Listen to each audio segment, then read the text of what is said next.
remind the supervisors to keep their mics on when they're speaking so the audio can pick it up. Good evening, everybody. Glad to see this nice full house this evening. If we could now stand and say the pledge of allegiance.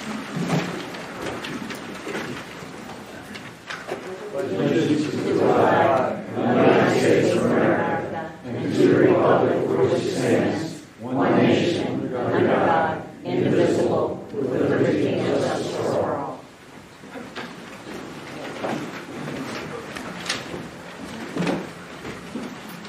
So just as a reminder to everybody, we need you to silence your cell phones and any other devices that might ping during our meeting tonight. Also want to remind audience members that there may be audio or video recorded by third parties during this public meeting. So the first announcement that I have is related to Mary Lasota's resignation from the Board of Supervisors. I know you gave me the letter. I'm not exactly sure where I stuck it in my stack. Thank you. Thank you. It's a great vice chair. Takes care of me. Okay, this letter was dated April 19th. It was received through email on about 6 p.m. on April 20th, 2019. It was directed to me as the chairperson.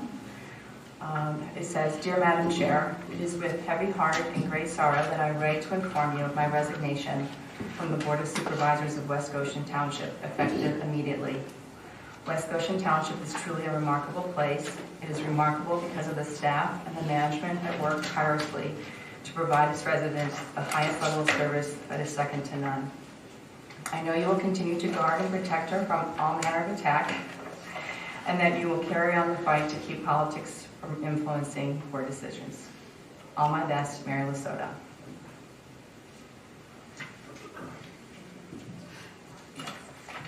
Under the second class code, you have to accept the resignation. So first you need I was about to make the motion to accept the resignation. I'll second it. Second. All in favor? Aye. I think we've lost a good person, but unfortunately we have to go on. So I now would like to open it up for nominations to fulfill her position on the board. Do I have a motion to nominate? We have a nomination. Pardon? Yeah. A nomination? Or We have several people. So, you have a suggestion? yes, I would like to nominate Sean Walsh. I'll second that.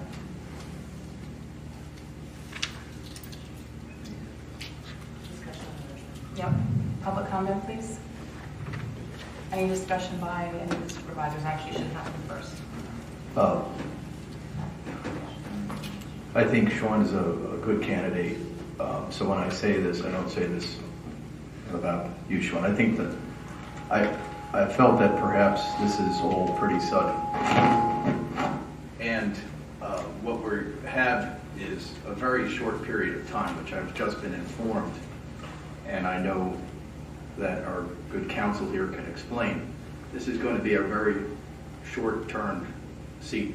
Usually, my preference would be to open this up for another meeting, to perhaps have more public input, and maybe even have resumes or other things.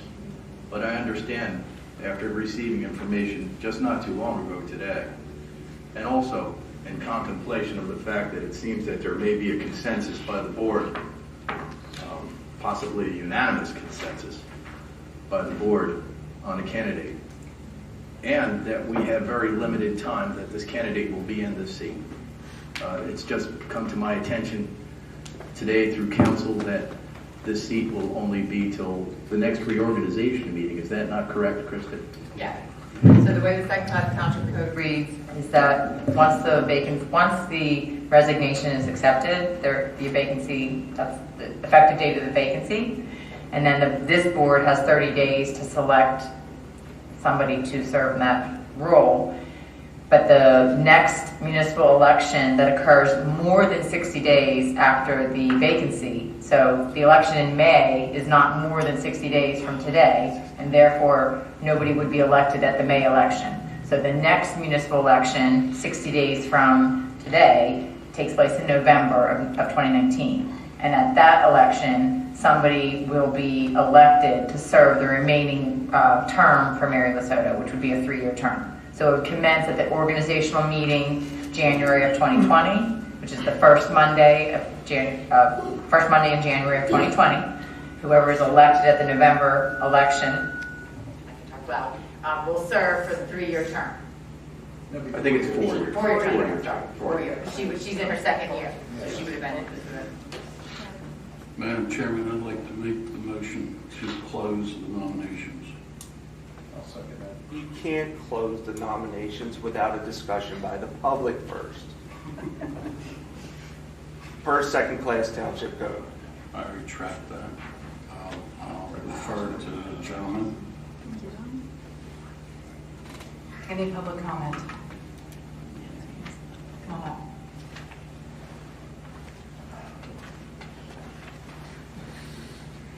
Nancy Lorback, West Goshen, 951 Garlington Circle. In reading the Township Supervisor's Handbook, it says that although it is not required, it is recommended that we have a period of time where we advertise this to the public and where we seek people to apply or put their name in, and that if we have any interviews, they should be done in public. And I also want to preface this by saying, in my opinion, I know Sean Walsh. I know he is highly educated. I know he is highly intelligent. I know he is honest. And I think he possesses all of the qualities that we would want to have in a supervisor. So this is not at all about Sean Walsh. I think he's a great candidate today, and if we have a vote in 3 weeks or 4 weeks, he'll be a great candidate then as well. I just think that it would be best for West Goshen to take our time and not appear to be rushing. That's my only comment. Thank you. Additional public comment? Anyone else want to come to the podium?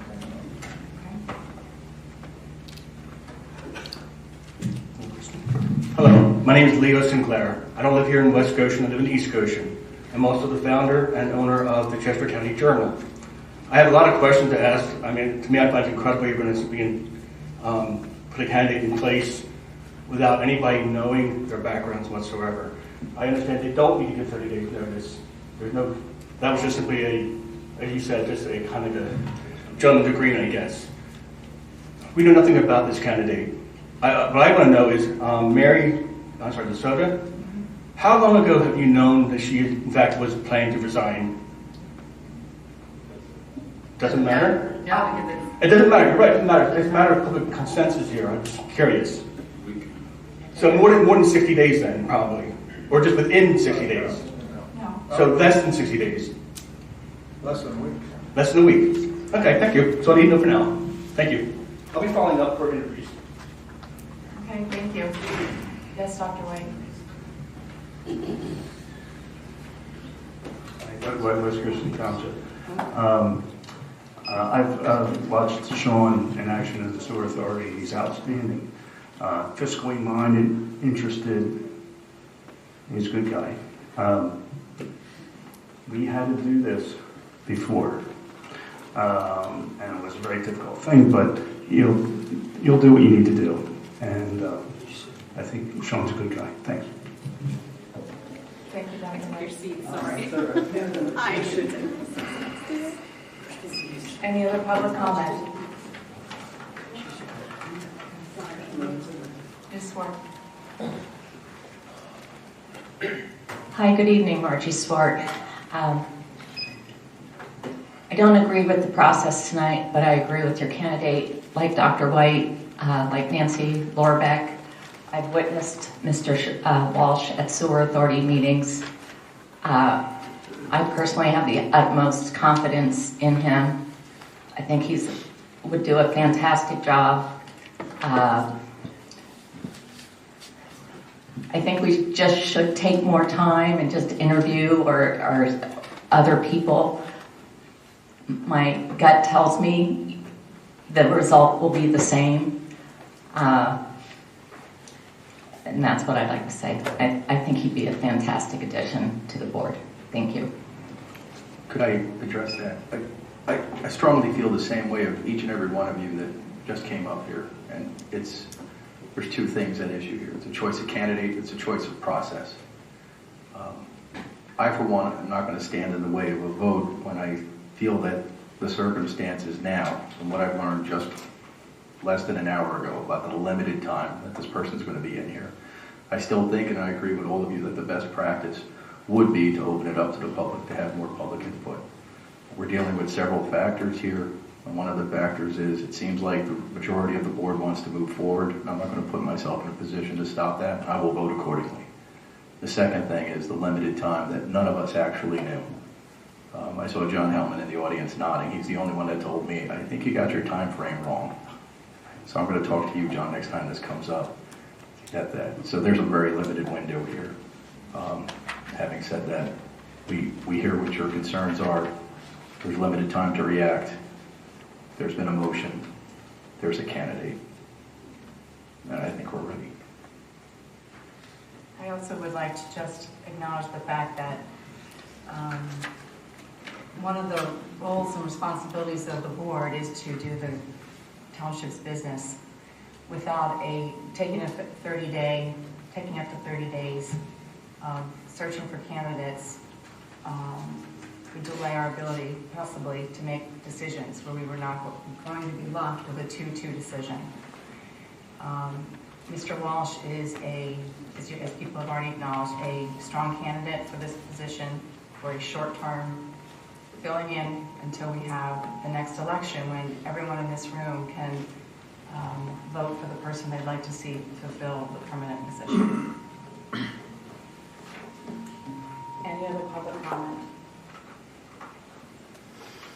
Mr. Barry, come up. BoS Strawberry, the law requires all deliberations shall be conducted in an open meeting. Ackerman versus Upper Mount Bethel Township, 567. It appears this decision was made in a back door without any input from a West Goshen resident or public.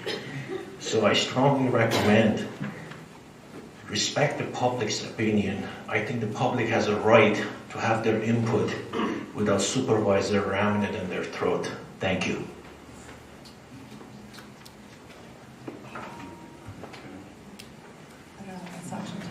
Hi, Ted. Ted Murphy, come on up. Thank you. I think it's important to take a vote tonight. We have a vacancy. The law allows the process to go forward. Section 407 of the Second-Class Township Code, as the solicitor mentioned, provides a period of 30 days to make that selection. If the board does not make the selection within 30 days, the vacancy board then looks at it. They have a period of 15 days to make a decision. If they do not, then it goes to the Court of Common Pleas. So within 45 days from today, because the vacancy is accepted today, is created by acceptance of the resignation today, you have to act. Or it'll go to the Court of Common Pleas for a judge to make a decision. We don't need to do that here. This process, as a number of people have already mentioned, is a short term. The Second-Class Township Code provides, as has been recognized, that the next municipal election, one in November, will make a decision to fill that vacancy by the electors in the township, by the residents. So the board, by taking action tonight, will be able to continue the business of the board, be able to continue the business of the township. I've known Sean Walsh for over 3 years. He's been a member of the Sewer Authority for almost 3 years. Sean is not political in his approach. He's very analytical in approach. He takes a look at what is in the best interest of the township. He always has a mind for fiscal responsibility. The meetings of the Sewer Authority are open to the public. Sean's been present in joint meetings between the Sewer Authority and the board where he's made presentations to the public. So Sean is not an unknown factor. He's been here. A lot of the presentations have been taped. I've been on YouTube. So he has received some good comments from people in the crowd tonight. The most important thing to remember is that we have to do the business of the township. And it's important to have 5 members on the board who can do that, particularly in the event of a tie. So I think it's important to go ahead forward this evening. Certainly if you do not, you have to make a decision within 30 days, according to the Township Code. You're ready to make that decision. And the voters get a chance to make that decision in November, who's going to fill the spot for the next 4 years. So the appointment tonight is just temporary. It lasts until the end of December or until the reorganization meeting the first week of January. So I would encourage a vote tonight, and I certainly support Sean and encourage the board to take that decision. Thank you. Thank you, Mr. Murphy. Tom, do you want to come up?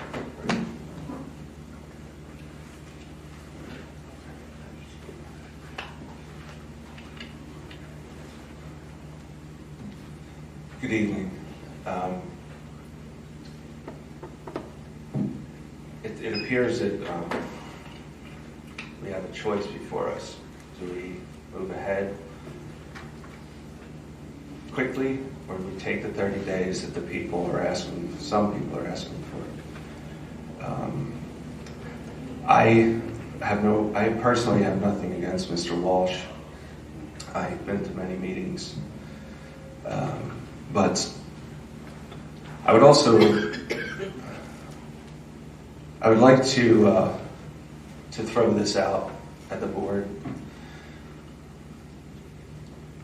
I have devoted much of my life over the last 10 years to not only the residents of this township, but to the township itself, by not only standing up for the people of this community on a continuing basis, but also when I point out things like I did tonight with regards to procedural issues that could get the township into some hot water. I have proven myself, and I think I can also do the job for not only for this township, but for the people that work and live within it. So I'd like my name to be considered as well. Thank you.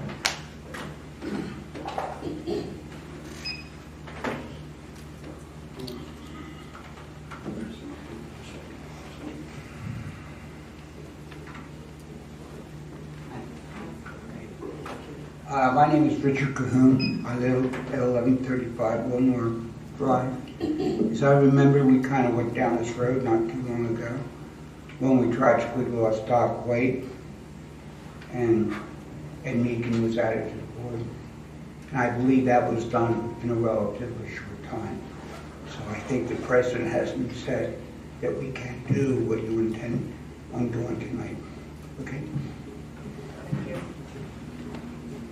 Anyone else? All right, we have a motion. We have a second. All in favor? Say aye. Aye. Aye.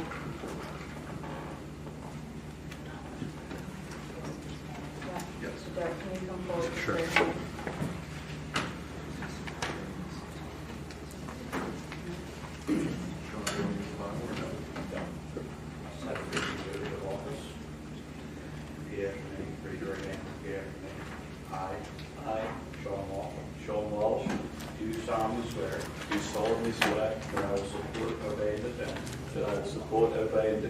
The Constitution of the United States. The Constitution of the United States. And the Constitution of this Commonwealth. And the Constitution of this Commonwealth. And the ordinances of West Goshen Township. And the ordinances of West Goshen Township. And that I will discharge the duties of my office.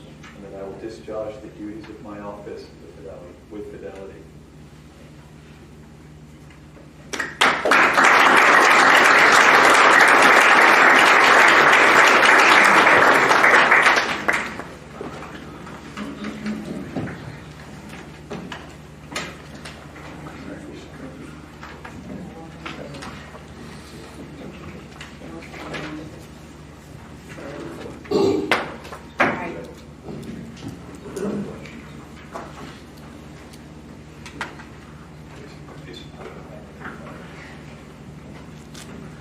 now turn to the agenda, item number 5, discussion and possible approval, resolution 9-2019, final land development approval for the Woodlands at Greystone Residential Subdivision project. So Ms. Zara is here on behalf of what's going on. Let's talk about We'll need to turn ours on when Ms. Zara is here on behalf of the applicant. This is a amended decision for the final plan approval for the Jarapian property known as the Woodlands at Greystone, excuse me. The applicant is seeking to amend the final land development plan to eliminate 9 of the lots to be able to build a community center for the active adult. So I'm going to let Ms. Zara explain a little bit more about the revisions. This has been reviewed by the Township Planning Commission. The Township Planning Commission did recommend that the board approve this minor modification to the land development plan. All of the conditions that were set forth in the conditional use approvals, as well as the preliminary plan approvals and the final plan approval, basically carried forward. There's no protections that the township is losing. The applicant is interested in moving forward and recording the plans for phase 1. There were a lot of milestones set in the various decisions as to certain things that had to happen as far as improvements to the open space, improvements to the trails, improvements to the stormwater management facilities. All of those conditions, none of those are going away.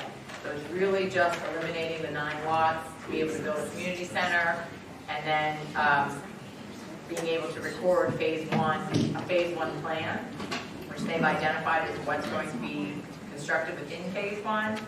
The township, as is required under the municipality's planning code, will require that the developer post financial security equal to 110% of the estimated cost of the public and quasi-public improvements that are within phase 1.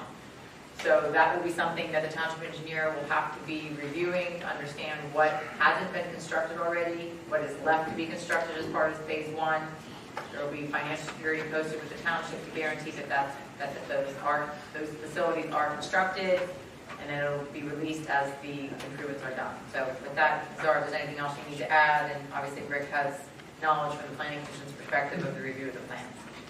Good evening, Allison Zara on behalf of the applicant, RLD Greystone. Ms. Camp did a very nice job summarizing what we're proposing. Overall, there were originally 598 dwelling units in the community, and we are eliminating 9 units that were active adult units and replacing them with this clubhouse.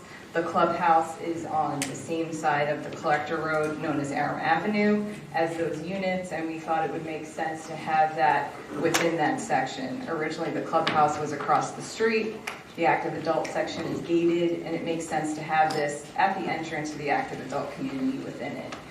The phase 1 units that will be recorded are spread out across the 5 different unit types. There are 5 different unit types in the development. There are large lot singles that we call the estate lots. There are smaller single-family detached dwellings. And then there are the active adult dwellings. Those are also single-family detached, but in that setting, you own your unit versus a full lot. Then there are also twins and townhouses. The manor house lot remains the same. That is still 35 acres. That will be retained by the family. The phase 1 recording also includes all 162 acres of the township parkland. So with that, if the board has any questions, I'd be happy to answer them. Any discussion by anyone on the board? Do we have a motion? Yeah, there was a written motion that, again, because of the length of time that this development has been in the works, and because of the number of conditions that were attached to the conditional use, we put forth a more detailed motion, really as a way to keep track of all the different conditions. There are many legal documents that the developer still has to prepare, which I know Ms. Zara is actively working on, forward them to us to make sure that the various declarations for the different types of units and different associations that will be contained within a master association, those declarations have to carry over some of the conditions. So those are still some documents that we have to review and approve. We also have, as I mentioned, have to review and approve with the financial security, and then those agreements that would be signed and executed before the plans would be released for recording. So there's a draft motion that carries over all of the prior conditions from the original final plan. The whereas clauses, the recital clauses explain the change that's being made to the plan, explains that the planning commission has reviewed it, and then basically just carries over all the conditions that were previously part of this final plan approval. So it would be, if the board is comfortable with this motion, it would be to grant the amended final plan approval based on the written motion that was circulated to the board. I would make that motion. Okay, we have a motion. I'll second that. We have a second. Any discussion among the board? Public comment. Thank you, Mrs. Childs. Yes, Margie, come up. Hi, good evening, Margie Swart. I would just like to ask the applicant and also the board to consider the possibility of locating the clubhouse and the pool so that it would be accessible to all 589 home lots in the community. I believe 8 or 10 years from now, when it's built out and we have all those single-family homes and a new elementary school and lots of children in the woodlands at Greystone, and those residents will not have access to the community center, and the pool is going to create issues. And I don't think it's anything that would affect, I don't want to say the development or people moving in right now. I just looking down the road as someone who's lived in 4 different homeowners associations and sat on homeowner association boards for the last 14 years. I feel really comfortable in knowing some of the issues that come up after the builders, after the developers have left. And I would just like to see that community center and swimming pool be located at a more central location. So thank you very much for your consideration.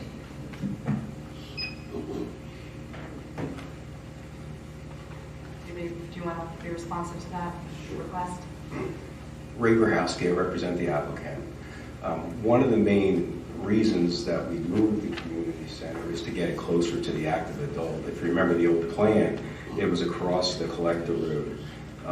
The age-restricted portion of the property, which was 261 lots, is now 252, is a gated community, right? And the home builder saw the community center that was intended for the active adult across the street. That's what drove this change, is to get it closer to the active adult, not to make it more central. I think it's contrary to everything that we had proposed, actually, what's being suggested.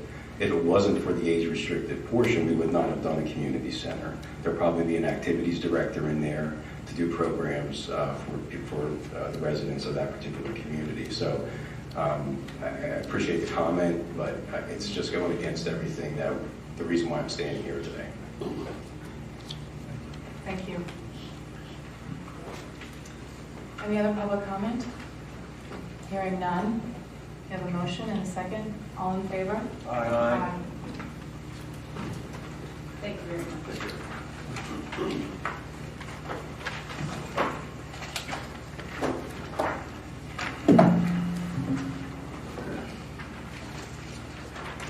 Item number 6, discussion and possible approval of riparian buffer waiver for 118 Cross Point Drive.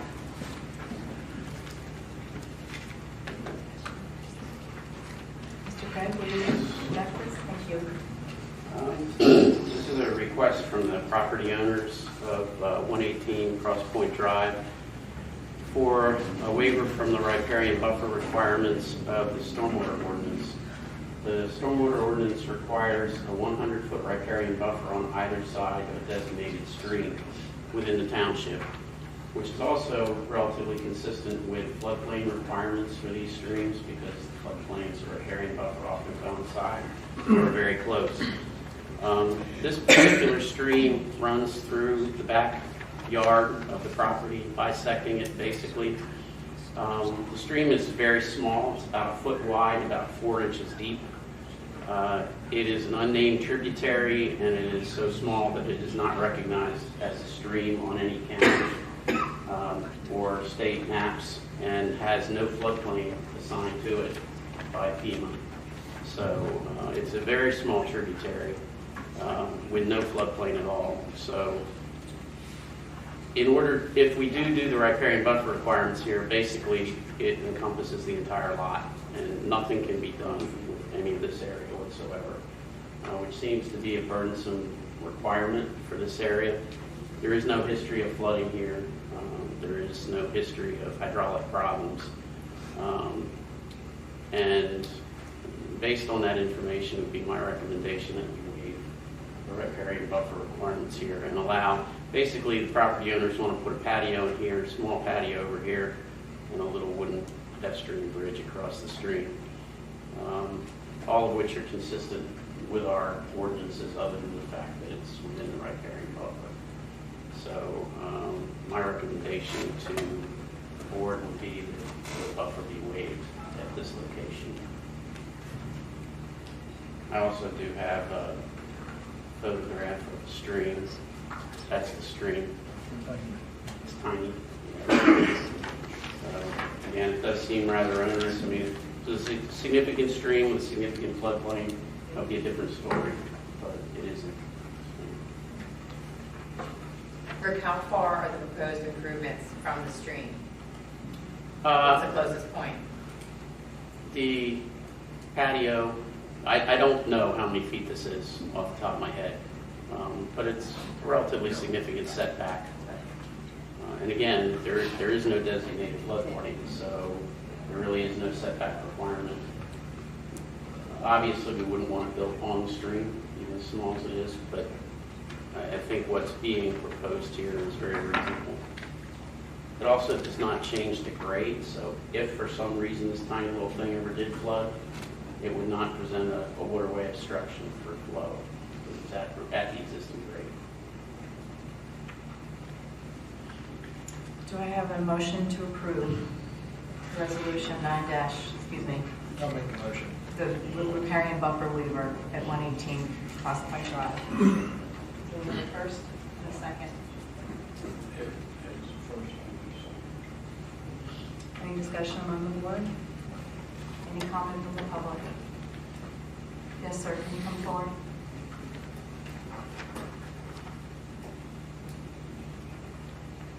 Excuse me, I have a little sore throat, so I'm a little funny. My name's James Ingram. I guess a couple of things. Rick, is there a requirement that any natural vegetation be maintained within a regulated riparian buffer? There is, but this property predates the riparian buffer ordinance and has been a lawn since it was originally constructed, so that has not been enforced. So, but they still want a waiver from the buffer requirement so that they can... Yes, because the construction that they want to do, the construction that they want to do here is not grandfathered because it wasn't here before the riparian buffer ordinance is in place. So I see that it's my friends, the Finnegans.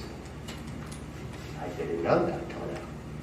Why don't we suggest to the Finnegans that they do a smaller buffer and actually put some native vegetation along the stream? Because there is value in, look, the riparian buffer is doing something. Water's flowing down the stream and is carrying whatever washes into that stream to the next bigger stream. And so, if you're fertilizing that lawn, then those fertilizers are going downstream and causing negative water quality impacts. So I would agree that I would support the use, but would think that a small buffer, even 10 or 15 feet on each side of the stream, that was unmowed and had some natural vegetation, would be an improvement. So you could actually allow this and improve water quality at the same time. I don't disagree with you, and if the property owners wish to do that, that would be fine. But I think that's an owner's condition for a property that's been a lawn since it was developed. But it's a waiver. See, this is what I don't get with the township fair. Somebody's asking you to do them a favor. So I'm just suggesting that you suggest to the property owner that you're willing to entertain the request for a waiver, but you recognize that some native vegetation and unmown lawn, a narrow strip, nothing that would at all impede their development plan, would be good environmentally and give them all the land use that they're looking for. That's all. Well, Because that's what waivers, I mean, it's a negotiation, isn't it? I mean, you know, but really, there's no what's... detriment to the stream quality with proposed additions, so. But then, just, well, but here's the If thing, there when was you want a detrimental waiver... impact, then I could see requiring some mitigation. But since there is no detrimental impact, I think it's. But a little whenever unfair anybody to asks for a residents. waiver, it seems like it's an opportunity to get something. When somebody's saying... Maybe the property owners could speak to that, but I think it's an unfair. Well, let's ask them. position. Well, okay. Thank you for your comment. Ms. Ward, you may still come up. I just personally would like to hear from the property owners as well. I'm surprised that when someone is requesting a waiver that they aren't presenting their case personally. Well, just so we can make the record clear, the applicant's engineer, Mr. Padula, is here, ready to answer any questions anybody might have, but it's normal procedure for me to present the application. And then if there are questions, then that I can't answer, then they'll be answered by the applicant. And just curious why this wouldn't need to go before zoning or the planning commission? It's not a zoning requirement, it's in the stormwater ordinance, and it is not to be waived by the planning commission, it's to be waived by the board of supervisors. Is this also not, doesn't it fall under the Clean Water Act, so isn't it a federally protected 100 foot buffer? No. What about, do they have to prove a hardship? No, it's not zoning. Thank you very much. I'm trying to ask, I'm taping this on Facebook Live, and there's a couple of people chiming in that are concerned about federal regulations and Clean Water Act. Thank you. Thank you. Any other? Yes, Tom, come up. Mr. Casey. May I? Sure. This bridge that crosses over, what, you said the engineer was here? What is the engineering for that bridge to ensure that the sidewalls are not going to cave in when that bridge is installed? Because I'm assuming the bridge is going to need some type of footers to secure it, which is going to create potential movement as you're going over. So is there going to be some form of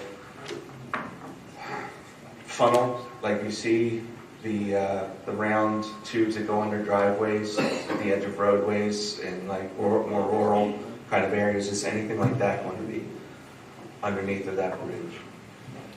The applicant's engineer would have to answer that. I've not seen any plans for the bridge. Could you come forward? Absolutely. Thank you. Good evening. My name is Mark Padula, professional engineer, represent the Finnegans. That question is a step or two ahead of where we are right now. What we're doing tonight is we're asking for a waiver from the stormwater management ordinance. And this letter we put together explains the stormwater management ordinance allows the board of supervisors to waive certain aspects of the stormwater management ordinance as they see fit. As far as a tit for tat, giving us an ordinance or a waiver for us getting something else, I don't believe that's not even an issue. The waiver has to stand on its own merits. And I do believe Rick outlined that we're talking about a small stream and that a 100-foot buffer would extend into the house and just completely not allow them to do anything. So the waiver is the board's choice. We went through the process, we prepared the letter. I believe you've read the letter and that you either agree or disagree with the letter and that you're in a position to make that decision. As far as the bridge, we can't do anything right now without that waiver, because if we don't get the waiver, we can't do anything, so there's no reason to go on. If you give us that waiver, then what we will do is we'll follow the stormwater management ordinance for the improvements that we propose, and for the footbridge, we'll need to go to the Pennsylvania Department of Environmental Protection and obtain a general permit to permit that bridge to be constructed. So that is 2 steps ahead of where we are tonight. And we will be following all the proper procedures as we go forward, assuming we get a waiver from you folks tonight. Thank you. If the applicant does proceed with improvements, if the waiver is granted, they will need to submit permits to the township as any other project would. So this is only the beginning step, not the final step. So everything does have to comply with our ordinances and be approved through the permit process. The other thing with regard to the Clean Water Act, the Stormwater Ordinance and Act 167 allow waivers for properties and areas of disturbance under 1 acre. This property is significantly less than 1 acre. Therefore, that's what gives the Board of Supervisors the ability to do the waiver. If it was a larger property, over an acre disturbance, it will require DEP to agree as well. But for such a small property, it is not required, and you have the jurisdiction to do the waiver. Thank you. You may return to your seat if you'd like. Thank you. Any other public comment? Mr. Ravari. BoS Ravari, it's absolutely shocking to me a licensed engineer would say the litter stream would not have an adverse impact. Anytime any activity around the stream would adversely impact that. I highly recommend get yourselves educated with respect to riparian buffer. Years ago, I was privileged enough in East Goshen Township. Our solicitor, Jeff Summer, gave extensive education on that. Any activity takes place in this, how small that stream is would adversely impact what's down the stream, no matter how small it is. When we have storms, when we have significant runoffs, that is the protection down the stream. You have that obligation to protect your own environment. Thank you. Also, please keep in mind, this is not a riparian buffer, this is a backyard. It's not planted like a riparian buffer, it's not functioning like a riparian buffer. It's a backyard. Yes, sir, please come forward. Not why I came. It's not really why I came here tonight, but I've been listening. And Sure. Vince Gallagher, 1017 Woodview Lane. And I'm just looking at this. If they did nothing at all, they're talking about issues that are already occurring, as far as I see. Things are already being dumped in that street. Who's going to that house and telling those people not to put this on your lawn or that in your yard? So I believe it's a moot question to ask all these things about a riparian buffer. Thank you. Thank you. All right, we have a motion. We have a second. All in favor? Aye.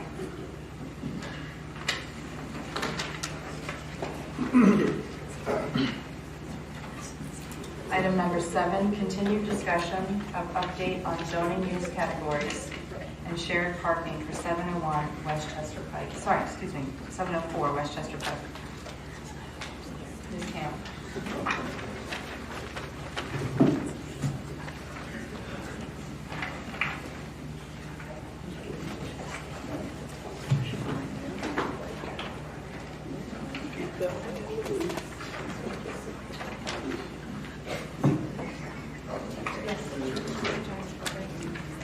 Okay.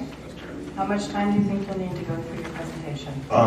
Madam Chair, when I was here last month, you asked for an exhibit detailing the off-site parking part of this, and I have that exhibit. I don't know if it's on the screen, but I have a hard copy for you to review. I'm happy to present that to you. It's quite simple. No, okay. Okay. As I had indicated before in the past to you, what we have here is 706 East Market Street, the old Westchester Electric building for 50 years. This is the Sherwin-Williams building, and this is the Auto House. This is East Market Street, and everybody knows Wawa across the street.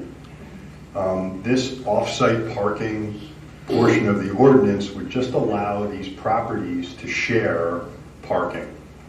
As you can see, the Sherwin-Williams lot actually wraps around the old Westchester building, the Westchester Electric building.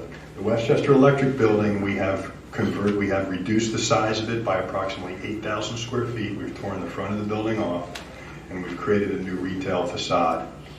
For as long as these two buildings have been owned by the same party, which is over 50 years now, they have always shared the parking on both lots. The parking back in the rear of 706 is actually on the 704 lot. And all this ordinance is proposing is to be able to share, I believe,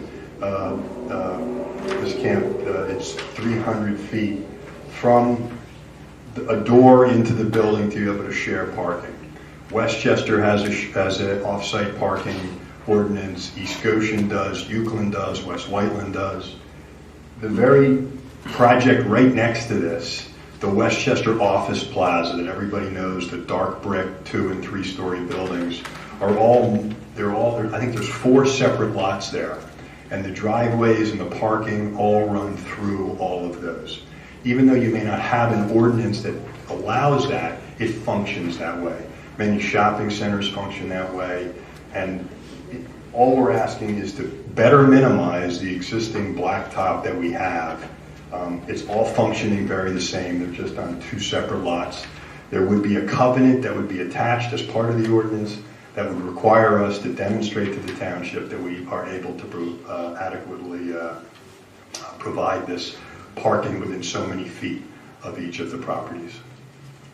I also asked a question last month about the ingress and egress into these parking lots. The signage, you also mentioned you were expanding into Auto House. Yes, ma'am. Start utilizing that space. Yes, ma'am.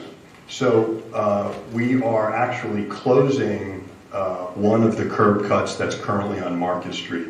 This area of Market Street is almost like a continuous curb cut, as many of you know. I mean, it's been this way for many decades. So we have purchased the Auto House. We are coming up with a plan to redevelop that, and as well be able to have shared driveways through all of these properties. Currently, there are 2 curb cuts on the old Westchester Electric Building, 706. There's 2 curb cuts on 704, and there's 1 curb cut fronting on Market Street on the Auto House. There's multiple curb cuts on the Auto House on Balmar Street, and then these 2 buildings have actually a right-of-way out through these 2 buildings on Balmar Street to get out to Balmar Street. So we have access, we have multiple access points along Market Street, and we have multiple access points along Balmar Street to allow traffic to get out to that traffic light, because Market Street's a one-way street. Will you try to design a flow pattern that is least hazardous Yes. for people getting on and off of Market Street? Absolutely. That's why we're going to be closing some of the, we're actually in the PennDOT right now to talk about closing a couple of, at least one of the entrances on Market Street right now. Because they're so close together, it doesn't function well. So we're going to close at least one of them on Market Street to better have access come in and allow them the access and parking to share between all the properties. Do any of the supervisors have any questions? So just to remind everybody, so at the last meeting, Mr. Pond had proposed amending the zoning regulations for this district to allow the uses that he's proposing there, which is a public place of amusement, public place of recreation, Yes. and Fitness center. Fitness center. And I think the board was comfortable when he had proposed that for this district, which is C5, we had looked at all the zoning districts, and I had suggested that let's look at all the commercial districts because a lot of the uses are outdated, and let's look at also your industrial district. So that's the first part of this amendment. It sort of modernizes the uses that are currently in your commercial zones, gets rid of terminology that's not really used anymore, and then specifically for this applicant, put those 2 uses within this C5 district.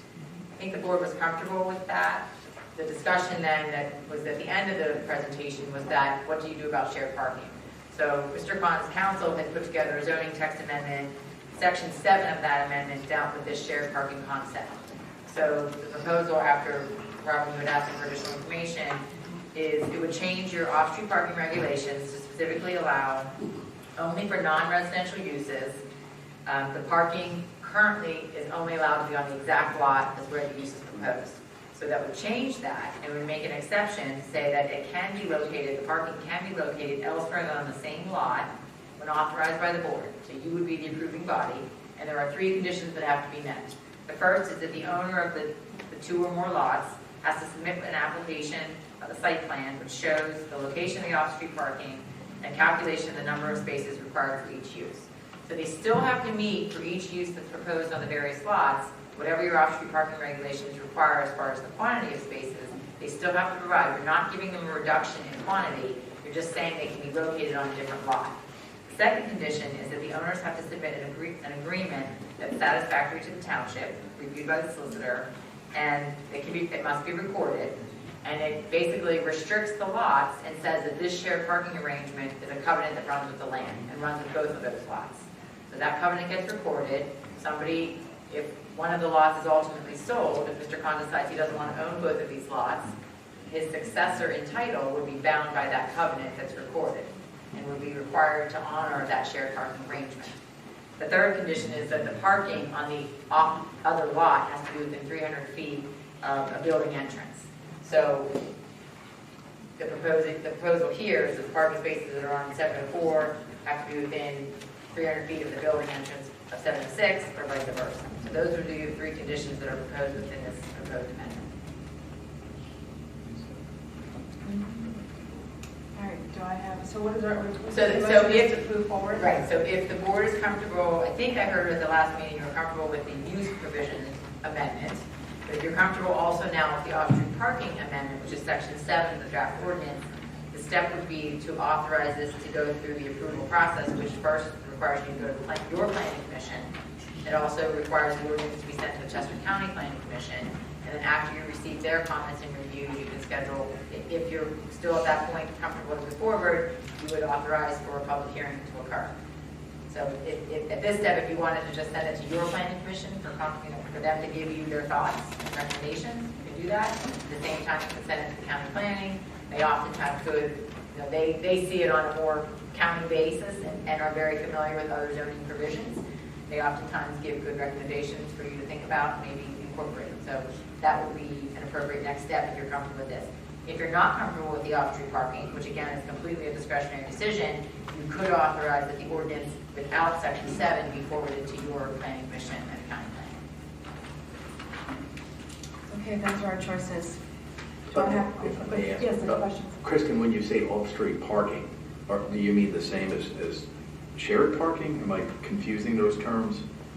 No, so your zoning ordinance, for every use that's required, every use that's proposed in your zoning, there's a chart in 84-55 that says for this use, this is the minimum number of parking spaces you're required to have off-street. Okay. So, for example, a school, based on the square footage of the school or based on the number of classrooms, it says you have to have this many number of parking spaces. So for a retail establishment, I think you're required to have a minimum of 5 per 1,000 square feet of gross floor area. So it still has to provide 5 per 1,000 square feet. It's where it can be located. Your ordinance today says that all of your off-street parking must be on the same lot as the building or the use for which you're providing the parking. This amendment would allow you to have it on a different lot, as long as that lot, the parking spaces are within 300 feet of the building to which the parking spaces will serve, and the 2 other conditions are met. They present a site plan to you that shows you where the parking will be, and they record a restrictive covenant against both lots that says that those parking spaces are tied to a building on a different lot. Shared parking often has a connotation of a reduced number of parking, where 2 different uses need actually less parking because maybe they're off hours, one's a night school, one's a breakfast place. Off-street parking does not reduce the number of required parking spaces at all. It's just where they can be. And in your proposal with the shared parking, where you are not reducing the number? It's not shared, it's off-site parking. Off-lot. Only because I own 2 lots. Okay. If some way that lot line disappeared, I wouldn't be here asking for that.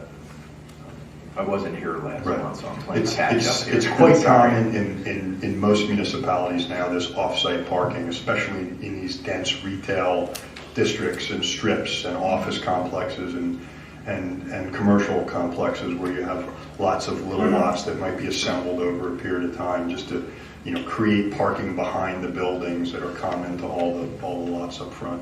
It's a better way to utilize asphalt and minimize the amount of disturbance. Thank you.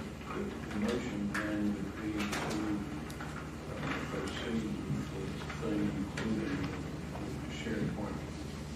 Yes, or the motion could be to proceed with it without the shared parking, or the motion can be to table 100% of it and don't proceed in any fashion. Because that is your discretionary power. You're sitting as legislators right now in terms of how you want the zoning ordinance to read. Kristen, in terms of these amendments, when I saw the exhibit there, it looked like the shared parking was accessible between the lots without going back onto either Market Street or Baltimore Street. 100%. So there's no physical lot line. The driveway between the properties has functioned as a driveway. This lot line, there's no fence. This is a driveway between two buildings that's been owned by the same person, me or the Tranis family, for 50 years. It just happens to be two separate deeded lots, that's all. I would like to see our amendment include that as a proviso that you don't have to go back onto the public highway to get to certain areas. That there's cross-access easements within the lots to be able to access the parking. I think that's a great point. Good point. I'll make that as a motion, including. So we would add a new paragraph D as a condition that to access the off-lot parking, you have to be able to stay within the confines of the lots. We can work on the wording for that, obviously. Mr. Khan, do you have an objection to that? I don't have an objection at all. It makes a lot of sense. It does make a lot of sense. I'll make that as a motion. Do we have a second? I'll second that. Any questions? Anyone? Chris? You look like you're...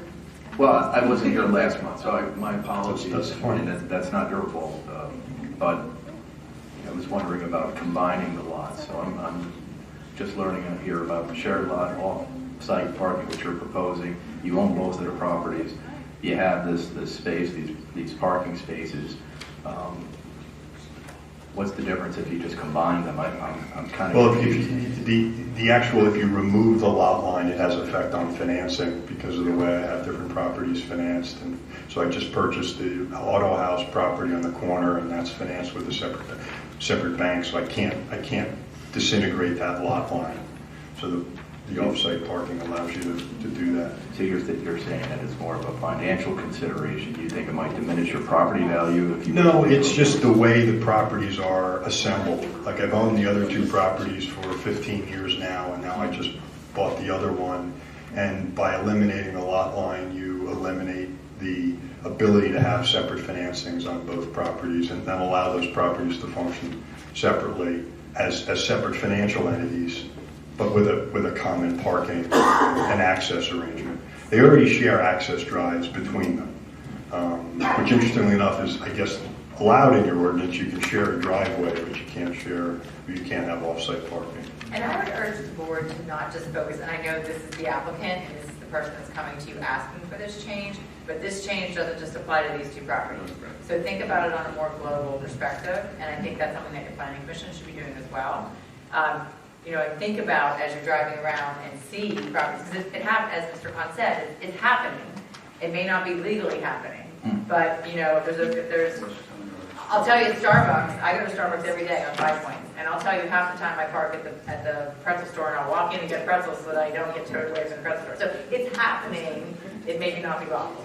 So, and that's a different situation because I remember Rick and I had a conversation about the number of parking spaces at Starbucks we need, and we knew that was going to happen. But this is a situation where, Mr. Khan, as the owner of the parcels, believes that he will have enough if he can use them together. That's a decision he has to make. It is happening everywhere and you don't even know it because you're not looking at the lot lines. There's so many instances in your township where this is happening in business parks and shopping centers and office buildings that you don't even know that it's happening. But people are going into a complex, they're parking on a different lot. You don't know it, they don't know it, but that's the way it's functioned because that's logically the way it functions, and other townships around you have memorialized it as part of their ordinance. For 40 years, McDonald's and Dairy Queen have shared their lot. Exactly. And there's so many examples of that. And, you can park at Dairy Queen and go to McDonald's and, that's right. The only other thing I would ask is if there's, just because I have the building almost finished and I'd love to get going on the inside, if there's any way the township would if they're gracious enough to move forward with this recommendation or this put this on the agenda, if we could get a hearing date and allow me to get in front of the planning commission, prior to that hearing date, so I'm not missing a whole lot more months. The only problem with that, Mr. Connor, is that if either the Township Planning Commission or the County Planning Commission suggests revisions, we have to send it back anyway. We have to have a 30-day review period, and any edits that are made have to go back. So I want to make sure that the one that we're sending off is the one that is the one, the one that we're going to advertise the public hearing. Because otherwise, you're not really gaining days anyway, because you have to start the process over. Thank you. And our next board meeting is May 30th. Okay, perfect, gives me some time. Yeah. Okay, thank you, Mr. Gold. And then your next meeting in June would be what? Fairly shortly thereafter, right? That's fine. Would be the second. Okay, thank you. If things go well with the planning commission, it seems like you would be comfortable with a hearing date in June, potentially. Thank you. Okay, so we have a motion, we have a second. Oh, public comment. Anyone have any comments about parking? Mr. Rahman. Thank you, Mr. Khan. Boss Barry, I don't know Mr. Khan. I don't have any financial relation with him. Over the years, I've observed most of the project he has done has been a crown jewel of that neighborhood. And in my opinion, he's a first-rate developer. When it comes to the township, really makes a big improvement, especially the Westchester Electric site. Thank you. Thank you. Okay. Any other public comment? I just want to clarify the motion we're voting. Are we voting on without shared, or are we voting on, as Kristen mentioned, there were several options. So what was the motion? I took it as shared parking with Mr. Walsh's access easements. I took the motion to take the ordinance as instructed now, section 7 is the off-lot parking, to make an amendment to that by adding that you have to be able to access the parking off-lot without going onto a public street through cross-access easements between the lots. We would add that as a new paragraph, and then we would send the ordinance to your planning commission and the county planning commission. Okay, hearing no other comment. All in favor? Aye. Thank you. Was that a 4-0? 5-0, sorry. Yeah. Yay. Okay, thank you. Add that section. All right, I'm going to go ahead and start with item number 7. Sorry. Number 8. This is discussion and possible approval of Westchester Area Council of Governments, an energy proposal with Cadmus Group for renewal energy planning services. This was discussed or expected last month, and we tabled it to this month so that we could have a full board. The 2 supervisors that weren't able to be here last month. So, Mr. Henry Alexander, please come to the podium. Here, he's going to make a presentation and provide information to us. And I just wanted to introduce this in that West Goshen Township is a member of the Westchester Area Council of Governments. These are 7 municipalities within the Westchester area region. And they come together once every quarter. I think that this year it's going to be once every 4 months to talk about initiatives that may assist us in doing somewhat of a regional collaboration around issues that are relevant to our residents, our streets, roads, stormwater issues, etc. And about a year ago, if I remember correctly, there was an initiative by the Sierra Club to get Chester County ready for 100. What that means is getting Chester County ready for 100% sustainable resources to basically ensure that we have electricity coming from sources that we know that can be renewable. At the last meeting, there was a finalization of a proposal process that they went through. And in that proposal process, they identified a company named the Cadmus Group to help advise the 7 municipalities about how this project would take hold and the steps that we would have to take as township leaders in terms of what we'd like to see come out of it, and also to understand what the limitations are of these proposals. So Jim Wiley, who is from the Sierra Club, and Mr. Henry Alexander, who is one of our township residents, have put together a presentation for us to learn about this proposal, and there'll be ample time for questions by people in the audience, questions or comments. wants to come first? Mr. Alexander, thank you. Good evening. My name is Henry Alexander, and I live at 1101 Fern Hill Road. To my right is Jim Wiley, Westchester.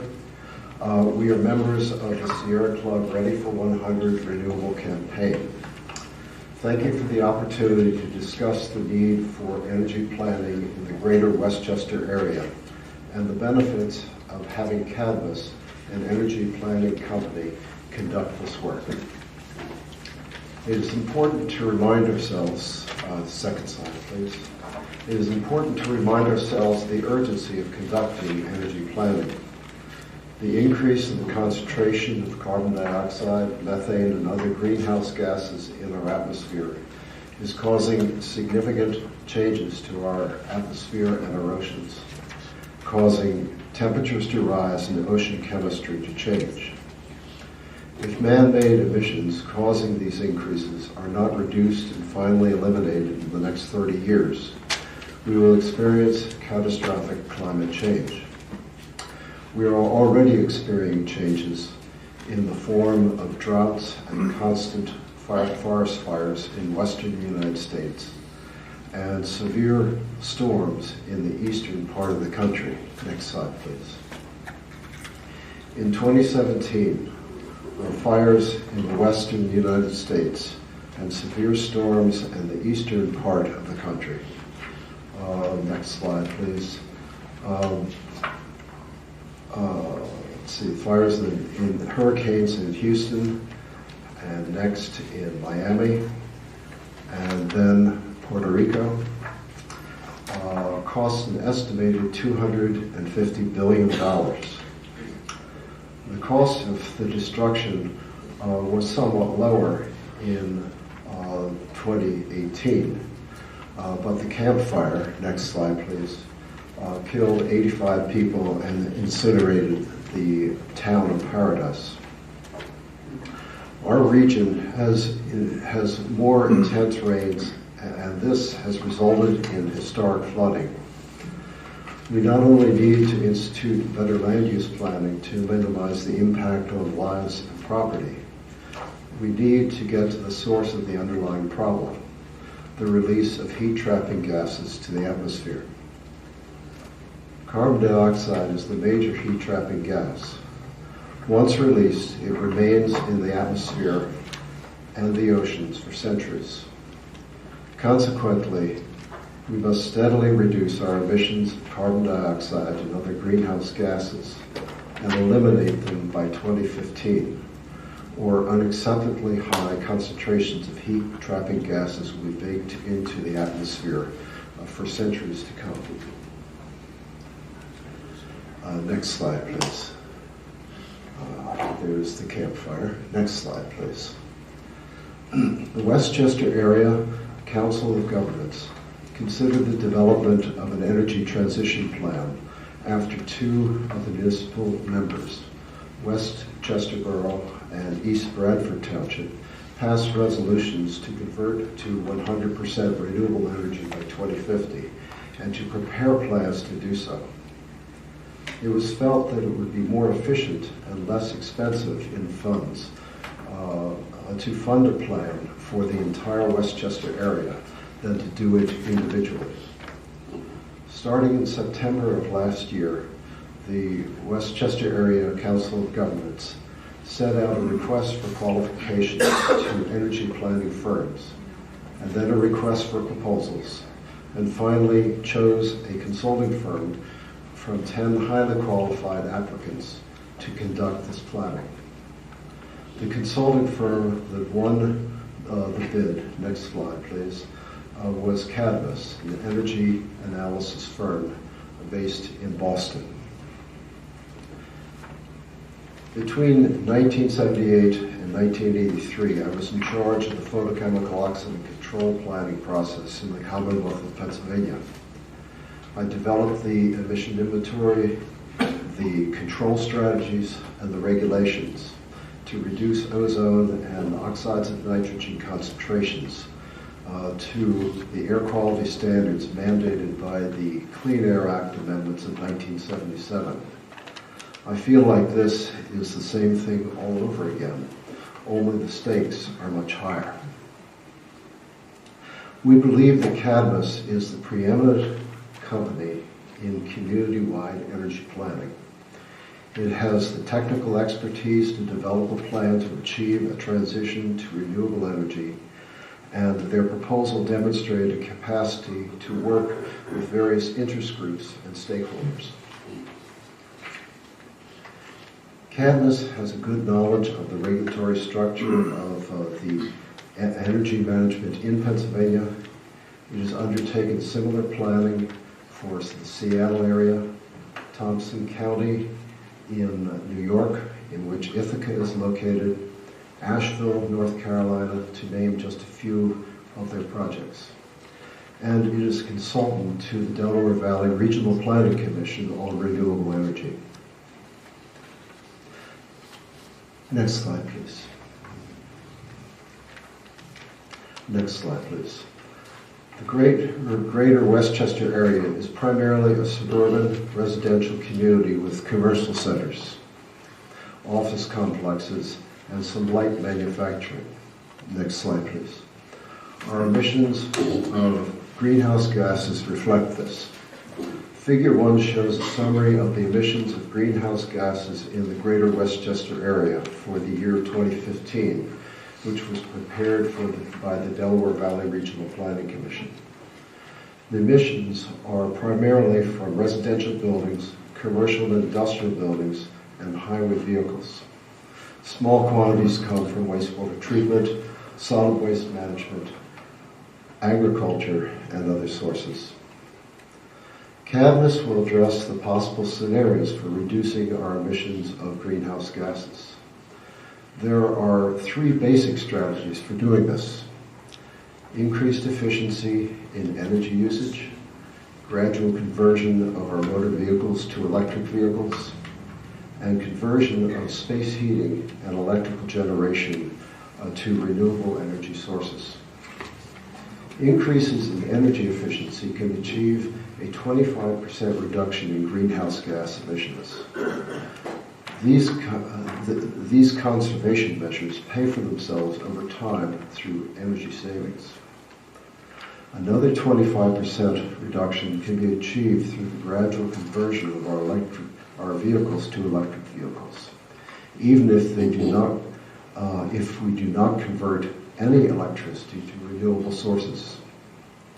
Electric vehicles are simply much more efficient than internal combustion engine vehicles, and the life cycle cost of electric vehicles is lower than vehicles we drive today.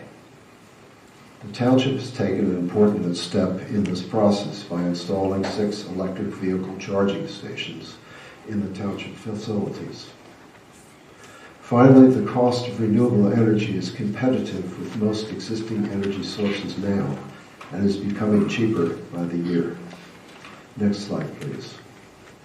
And these changes will also eliminate major sources of air pollution, motor vehicle and power plant emissions. Next slide, please.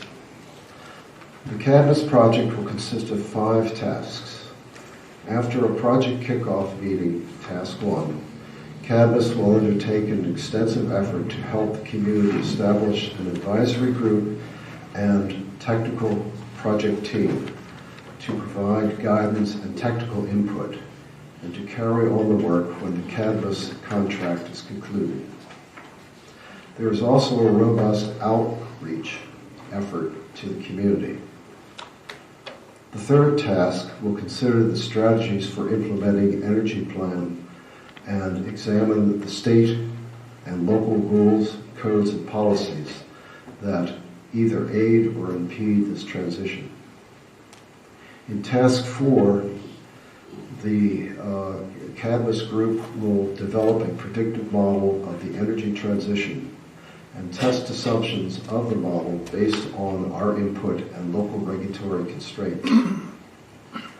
Finally, in task 5, Cadmus will prepare and present a renewable energy plan for our area with short, medium, and long-term recommendations.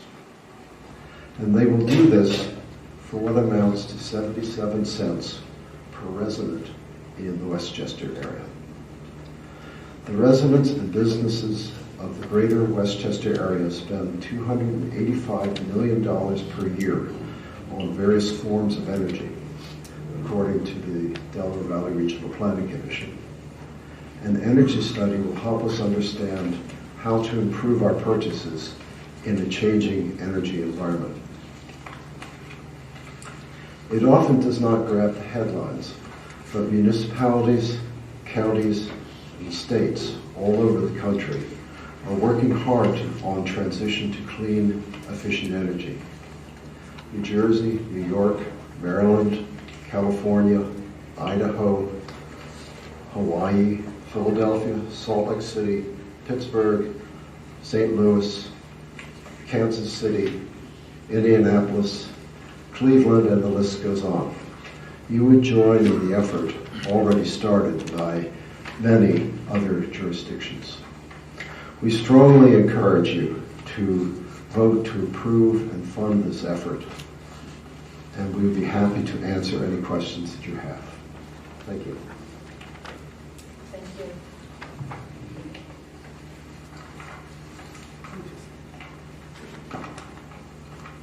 Hi, thanks. My name is Jim Wiley. I live in the borough. I'm a Sierra Club volunteer and leader with the Ready for 100 teams in this area. Henry's our volunteer engineer. As you could tell, I'm just here for comic relief. My mother always told me, you know, if everybody jumps off the bridge, you should jump off the bridge just because they do. But I do want to make the point that the other 5 municipalities in the COG have already ratified this proposal, and it's been reviewed by the environmental committees in East Goshen, East Bradford, and the Westchester Borough, and all the managers within all of those townships had a review period as well to look over these things. Across the country, over 115 communities have made these kinds of commitments, 17 in the greater Philadelphia area, including places like Atlanta, San Diego, Burlington, but southeastern Pennsylvania is leading the way in terms of collaborating among small municipalities. Montgomery County communities are watching what Westchester's doing. The national leaders of the Ready for 100 campaign are watching what Westchester's doing in this collaborative process to do multi-municipal energy planning. Thank you. Any questions from the supervisors? I have one question. Can you come back to the plan? I'm not sure who should speak to it. Can you tell us a little bit about the process that you're going to follow going forward? Meaning the people from either the townships or engineers potentially. What does the team look like that's going to be evaluating or working with Cadmus, providing data or interacting with them? That's a good question. I expect Thursday night's COG meeting where all the townships will officially ratify this and take the next steps. We'll set up a kickoff meeting with Cadmus. They'll be here to talk about that. The biggest component of this process is what we liked greatly about the Cadmus proposal was that they intend to set up a advisory committee of stakeholders. Stakeholders being elected officials, the university, QVC, PICO. They're going to individually interview those things and listen to their needs and the desires for energy transition, and then come together and talk about how we can put together a plan that addresses everybody's concerns. And finally, there'll be presentations to the elected officials and hearings with the public that Cadmus will participate in and help, educate and listen to the public as part of that. Does that answer your question? Yes, thank you. I have another one, but it's probably heavy yours. Can you tell me about the commitment that the township will be making tonight if we decide to go forward? Meaning flexibility associated with staying in once we make a commitment? The commitment is simply to fund this, your portion of the project. There's no commitment for any action beyond that. Okay, and I think it's important to make note that one of the townships, which is Thornbury, has already decided to opt out for other relevant issues. They opted out because they're kind of cut in half, right? It's only a part of Small Thornbury portion. that's in Chester County. How you doing, Mr. Johnson? Mr. Wiley? Good evening. Could you give us an example nationwide of a municipality that might have already been so many years into this type of endeavor, and what sort of successes they might have had and how they're doing? Just as an example. I know you named certain cities and everything, but if you can do one. Philadelphia is an excellent example. They just signed a contract for solar energy out in Adams County, where they have 70 megawatts of solar power being built for them. They have signed the contract so that they will have a 20-year non-increasing contract for per kilowatt hour of 4.45 cents, which is a very competitive rate. So they're doing that, and they're working on in conservation programs throughout the city, and it's moving along very well. You want to add to that? Yeah, let me add that what Philadelphia has, and that we do not, is they have an Office of Sustainability with staff and an energy office. They have people that look at this stuff as their day job. Yes, and so let me clarify that contract, that power purchase agreement is for municipal uses to start off with, but they have a vision of a wider community-wide transition as well. Can you give us an example for the audience sake? I mean, I know of some examples, even here in this building, how we have constructed LED and whatever. The cost savings. I think some folks might be concentrating on the initial cost of this study, but the long-term cost savings if we were to involve ourselves in this project.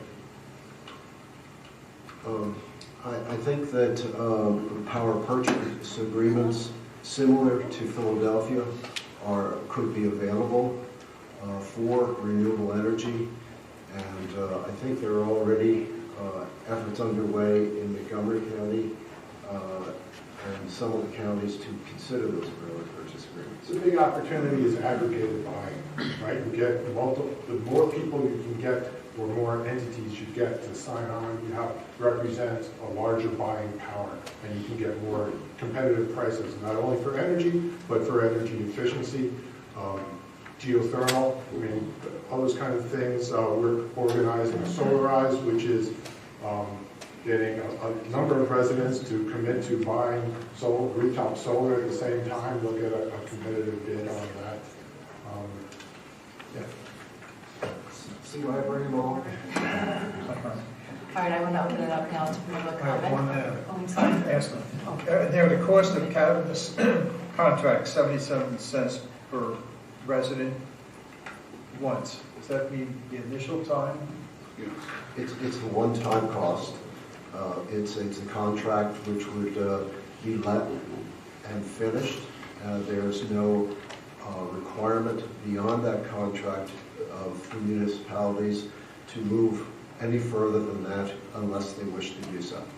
The contract was for $75,000 for the greater Westchester area and 104,000 people. That's how they got that number. The West Goshen share turned out to be 17,000.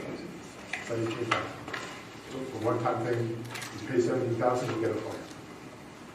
Thank you. Just to follow up on that for everyone's edification, it's being divided by the other townships and it's based on population, as you said. So our share isn't exactly equal to the other townships is because we might have a larger population. That's why. That's correct. Yeah, so I had the chance to look at the Cadmus report for King County in Washington State. And first of all, I want to say I think it's admirable that we're having a conversation about sustainability, renewable energy, and ambitious goals. So there's nothing wrong with what we're doing. But when I did look at the Cadmus report, I have to say I was a little underwhelmed by the specific, the concreteness of what they're actually recommending as solutions, at least from a local government perspective in terms of action. A lot of those highly ambitious goals that were mentioned around 100% renewable energy really fell back on state level initiatives because of the sheer scale of what is needed to transform the kind of energy economy that we have. So I am a little, I'll use the word skeptical, that this consulting work will actually lead to something that this township and its residents would say, that was worth getting our hands on because it's given us some clear things we can do with our own ordinances and et cetera that will really move the needle substantially towards some of these goals. I just want to share with you, I'm a little concerned that we may not get the bang for the buck. I remember King County, and that was a fairly early work of theirs, and I understand what you're saying, that the emission reductions that they're talking about did not get to 100% reduction and show how that would be done.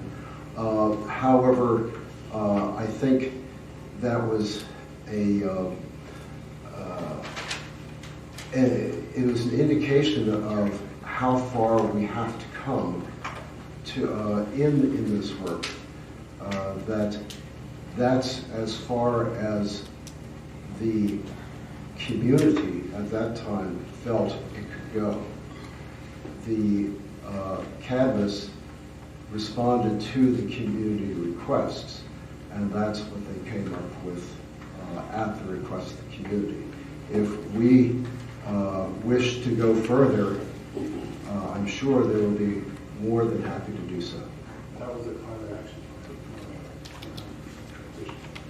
That's right. It was a climate action plan. All right, can we open it up for public comment now? Yes, can you come to the podium and state your name and address? Good evening, supervisors and township officials and others here tonight. My name is Scott Bailey. I live at 5 Peaceful Lane in Westchester. I'm excited to see the local response to this global challenge. As a resident of this township, a former teacher, and a member of the Green Team for the Westchester Area School District, I am proud of this initiative that holds the prospect for true leadership and action so badly needed now. I recently was asked to speak to a group of students in the environmental club at Henderson High School, sponsored by the dedicated teacher, Marie Schneider, about some of the efforts to address these future energy challenges. The concerns on their faces as we discuss this topic, that even causes some adults to avoid thinking of, reminded me of the responsibility we all carry to stay informed and above all come together to take action. I believe this proposal tonight is such an action, and I urge you to join other townships to move this effort forward. Thank you very much. Thank you. Yes, sir. I think, Vince Gallagher, Woodley Lane. I think it's a noble effort what you're doing here. However, I think it's a little piecemeal. I'm a resident of the township now. They're going to give you recommendations on things to do. Am I going to buy an electric car? Am I going to put solar panels on my roof? Are you going to rebate me on that project? You know, so at a township level, I don't think this is going to fly. They talk about Philadelphia. Well, Philadelphia is a county. I think they're knocking on the wrong door. I think they should be down at the county talking to those people about the project for the entire county. That's it. Thank you.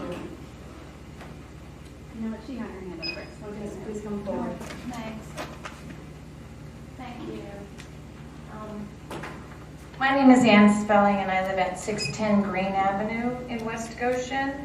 And I guess I'd like to give my 2 cents or maybe my 77 cents worth of my opinion. I'm a mother. I'm also a teacher for the Westchester Area School District. And I'm really concerned about the condition of our planet and what we are creating for our future generations.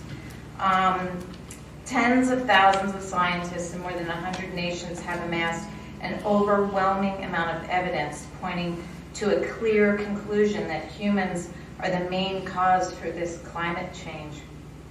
We're the ones who burn the fossil fuels and clear trees that absorb all this carbon dioxide that traps heat into the atmosphere. Also, I'm a beekeeper, and I'm really alarmed at how the destruction of our planet, in part due to poor energy planning, is affecting an essential part of our food supply. Bees and insects may be small, but they're seriously impacted by this climate change. From the years 2014 to 2017, 10 million hives have either died or disappeared, and I'm not immune. This past year, I lost 4 colonies of my own. So I wonder if everyone realizes that 1 in 3 bites of the food that you eat rely on the pollinators, like the honeybee. Without pollinators, our food supply will decrease by 1/3. So that would mean no more almonds, no more blueberries, no more apples, no more coffee. So I'm here to show my support for a plan like this. Yes, we don't have a whole huge idea and everything's not all put in place, but even at this local level, we need to start somewhere and start the conversation and put some professionals in place who've done this before to work with states and other municipalities.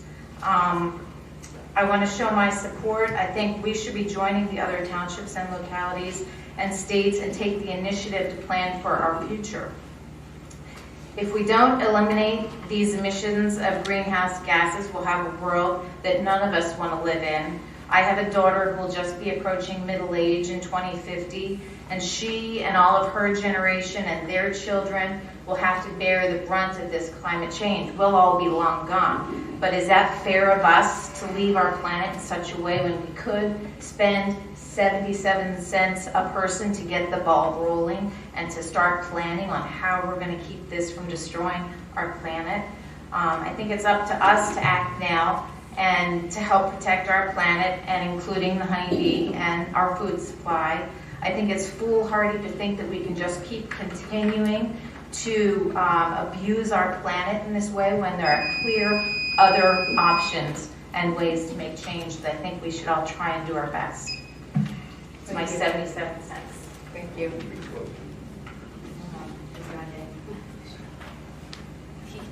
Hi, everybody. I'm Ashley Gagne. Some of you, I guess, have seen me up here before talking about this very same issue. In fact, I started coming to the township meetings about 2 years ago to start talking to you guys about this issue. And it was when I first heard about the Ready for 100 initiative that Jim Wiley and Henry Alexander are talking about. The 77 cents factor, that's actually, that's the first time that I heard that little tidbit there. It makes me think about the sewer increase. It makes me think about I'm sorry, how much did our sewer rates go up? I'm sorry, what's the number? $40. $40. Yeah. Oh, okay. So if we're talking about 77 cents, and just to be clear, what is that paying for, the $40? It's going to create an infrastructure for this township for the next 25 years. It'll treat your effluent that you flush down your toilet and sink every day. It'll reduce the phosphorus going into Bruce Creek by 95%. That's an environmental improvement. Oh, great. Yeah, no, so it's an investment in our infrastructure for the next 25 years. So what we're talking about with this initiative is an investment in our global infrastructure for the rest of time. 77 cents.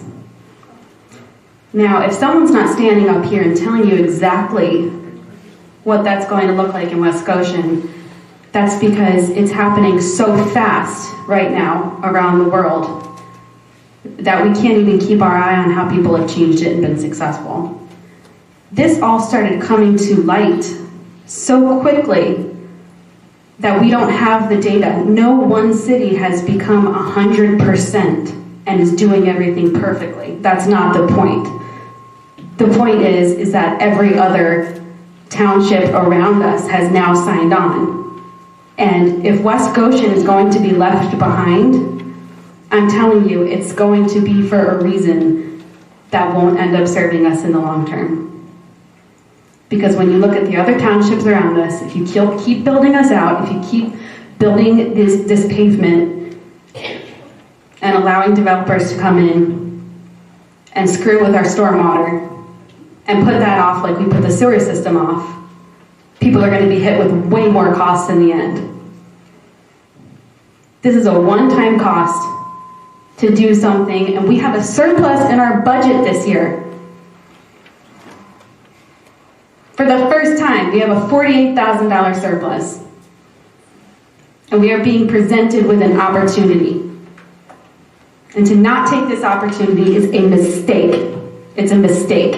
And if you can't see that just from the amount of excitement that people that get up here and have been saying for the longest time, then I don't know what you guys are listening to. I really don't.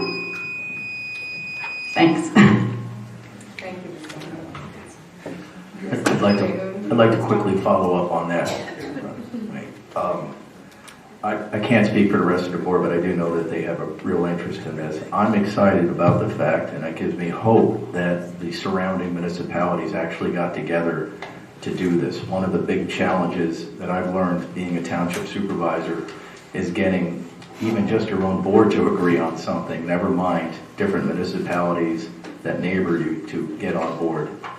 I understand Sean's concern and other people's concern as to whether or not this is going to do the trick for us, but I'd like to look at it as a first step in the right direction, a step that hasn't been taken by our federal government, a step that hasn't been taken by our state government. There is a problem. All these scientists are not wrong. Science is based on fact. We have issues. And I feel it's a moral obligation that we do what we can, where we can, and when we can. And even though it's a little pebble in the pool, it's something. So I think all of us went into this in good faith, and I just want you to know that no one said no. We're just listening as we should. And as I said, I feel it's a moral obligation to reduce these global emissions, because for the sake of our children and our children's children, something has to be done. And if it can't come from the top down in Washington, then maybe it could come from us. And maybe they'll get wind of it, and maybe they'll finally pay attention. So, having said that, John. Yeah, my name is John Hellman. I live at 419 Penn Lane here in West Goshen. I've been living here since '87. I had the opportunity to raise 3 kids here in this neighborhood, and it's been a great place to do that. Now in my waning years, I'm retired. I'd like to give back to my community. And I want to see how I can help this community here in West Goshen Township become better. And as such, I've been serving on the Planning Commission for the past year here in West Goshen, and doing what I can to help move forward in that direction. And as such, also working on the comprehensive plan, which was developed over the past year and a half. And as part of that comprehensive plan, which is on the website, everybody can refer to it if you wish. I'm going to read a section on that. There were several issues that were identified by residents here in the township. And one priority issue was number 5, and it was the environment and natural resource protection. And I'm going to read it. It says, community goals: to protect natural resources and form a network of greenways along natural resource corridors, for example, along streams, to connect open space and to create green infrastructure. And then secondly, to encourage energy conservation and renewable energy systems. There's an enormous amount of support for protecting the township's natural resources, as evidenced by the community survey, in which 92% of respondents indicated that the township should work to protect them. Residents also expressed the need to encourage energy conservation and the use of renewable energy systems. Now, this comprehensive plan is just a skeleton. Okay, we need to put some meat on the bones. What this proposal is before you tonight is to do exactly that. We have a vision for the future here, which the township community residents have contributed to make real, to make whole. Are we going to make this happen or not?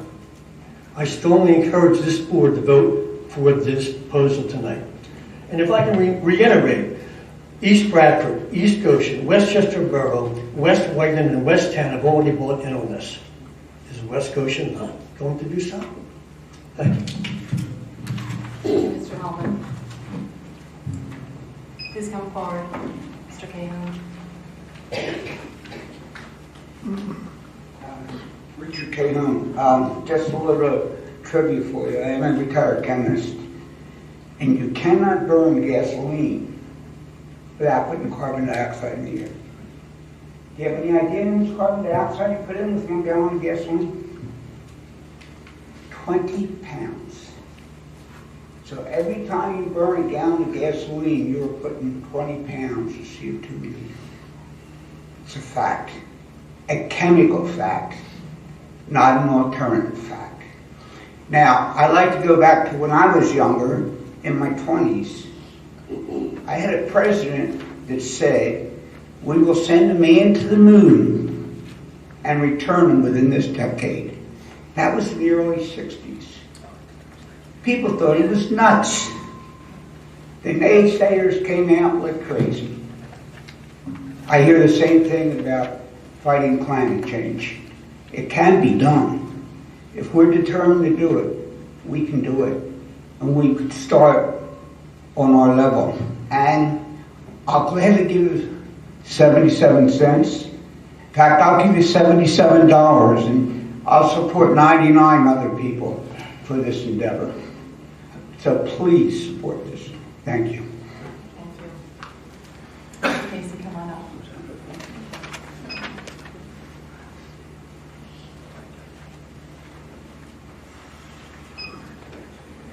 What John said. 5 years ago, I never thought I'd be an environmental person. I never expected that my life would turn out the way it has. We all recycled our plastics and did our paper. But this initiative is a positive step in the right direction. It should be supported. $17,000 is not a lot of money for this community. Let me put it this way: an investment in future. My wife's father paid for her college. She's now a doctor, a psychologist who helps thousands of people. That didn't come cheap. It cost us a lot of money over the years, but it's an investment in the future. Another way of looking at this, for the community who's concerned about the costs and the potentials, and it's a waste of time, it's, you know, a left-wing environmental conspiracy. Let's put it to a factor of numbers. If the township, if this initiative will help the township, and the cost, I own 2 hybrid cars, one's a plug-in and one is a straight hybrid. My plug-in gets over 45 miles a gallon. My hybrid gets 38. Ford, which the township invests in, is now shifting their entire fleet of trucks over to electric and hybrid. So if we look at a cost-benefit analysis to the township, not only can the township invest in electric vehicles and have electric plug-in spots here, maybe offer it up to the residents who come into this community to be able to plug in. I'd love to be able to go and plug my Fusion in, but I can't, unless it's at my home. But if we look at the cost analysis to what it cost us for a gallon of gas in an F-150 compared to what it will cost for a straight electric or a hybrid Fusion or a F-150 vehicle to the township and to the cost savings to the taxpayers, Ford is doing this. This is happening. They're no longer making sedans, and most of their fleet is now going to be this, except for the almighty Mustang. So when we look at the bare numbers here, this will benefit this township with this initiative because there are so many other versions of renewables that are untapped. Wind and solar. We could put solar panels I believe we were supposed to have them, if I may, I'm going to grant you another minute. on our township building at some point. That never occurred, but it doesn't mean we still can't look into it, and this initiative could maybe help us get to that point, because solar panels have come a long way. We now have roofing shingles that are solar panels, so we no longer need those large, monstrous things up there. So my position is we support this for $17,000, and I'll be more than happy to pay the 77 cents. Thank you. I can't see you, but please, with your hand up, please come forward. Thank you. Hi, Laura Alexander, 1101 Fernhill Road. When I was a kid, I think probably 7 or 8 years old, I was planting seeds with my mom in the garden, and she showed me the seed packet from last year and the year that we were currently planting, and it showed that our climate zone had shifted. This was in the 90s, and my generation has been waiting for people to do something about this for our whole lives. And it's not happening at the federal level. It's not going to happen at the county level maybe, but we're doing something possibly now here. And we can't afford to wait on this. And I hear your concerns that maybe it wouldn't be enough. Not everyone would buy in. The solutions proposed may not line up with what effort we're willing to give. But please let them engage us and see what we're willing to do. I recently heard from a Republican that 75% of Republicans, self-identified Republicans under the age of 35, believe in climate change and want to do something about it. So please hear us on this, and I really hope you vote for this. Thank you. Yes.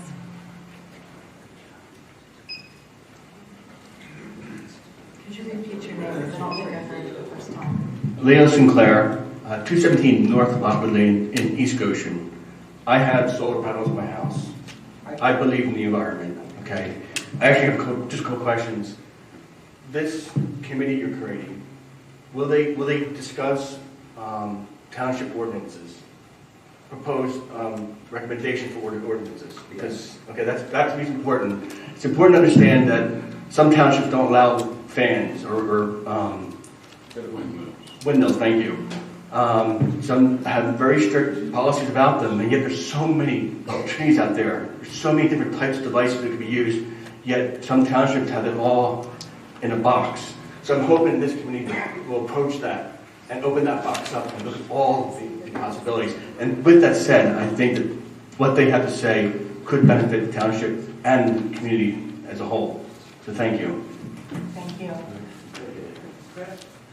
Yes, please, Mr. Gallagher. I want to change my position. I'm going to give you my 77 cents. I'm listening to the young people talk, and I'm excited about how excited they are. Now, I don't necessarily know this is going to be successful, but you've got my money and you've got my vote, my confidence. Does anyone else on the board want to make a comment? If not, then I will. My first job out of college was working in a boutique consulting firm where the principals in the company were former leaders of the Department of Energy, Department of Defense, the EPA.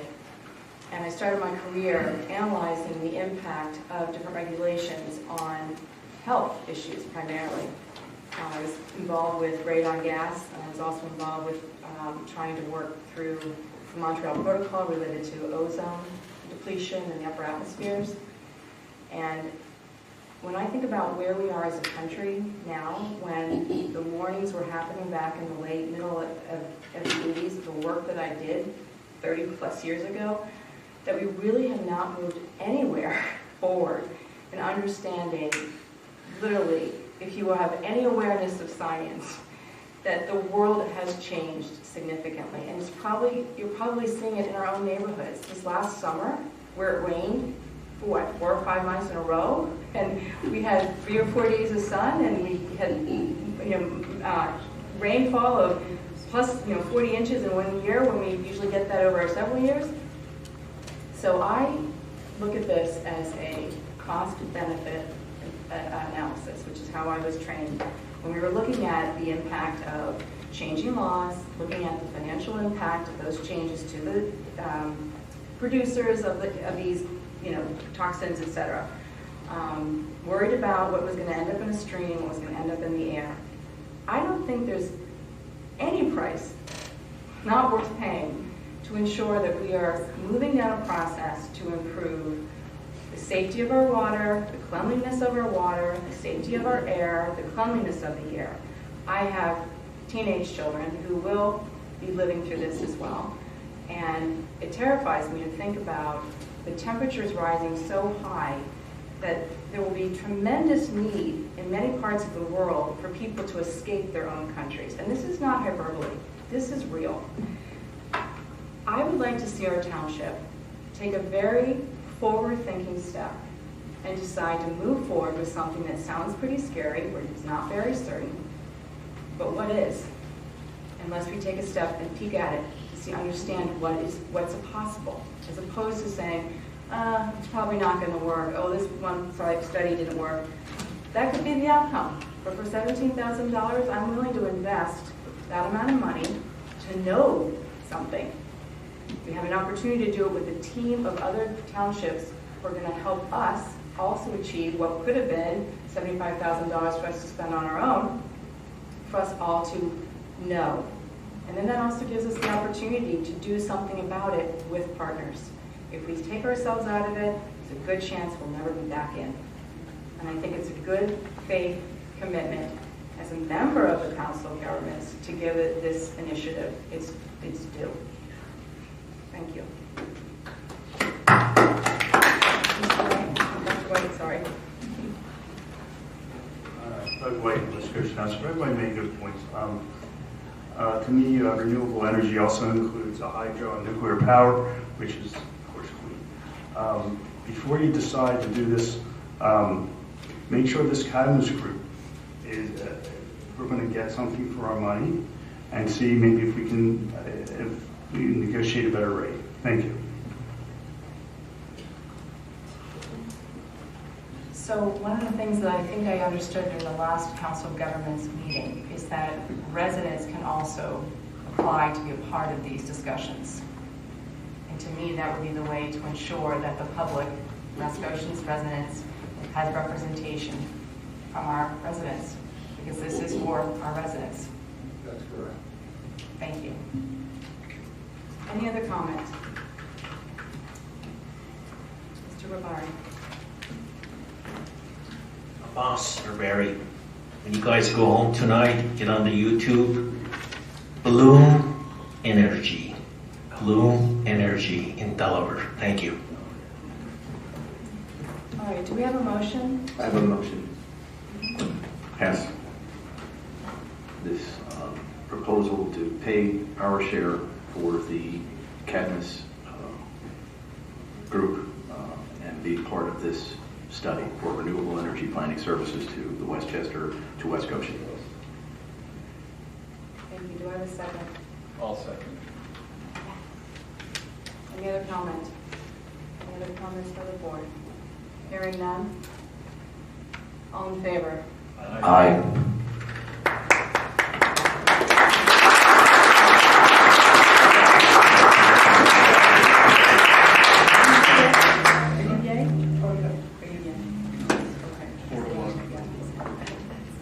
Thank you very much. Thank you. Now, if I could be so kind. Take a break. Yeah, I'd like to take exactly what I was about to say. We'll take an environmental break.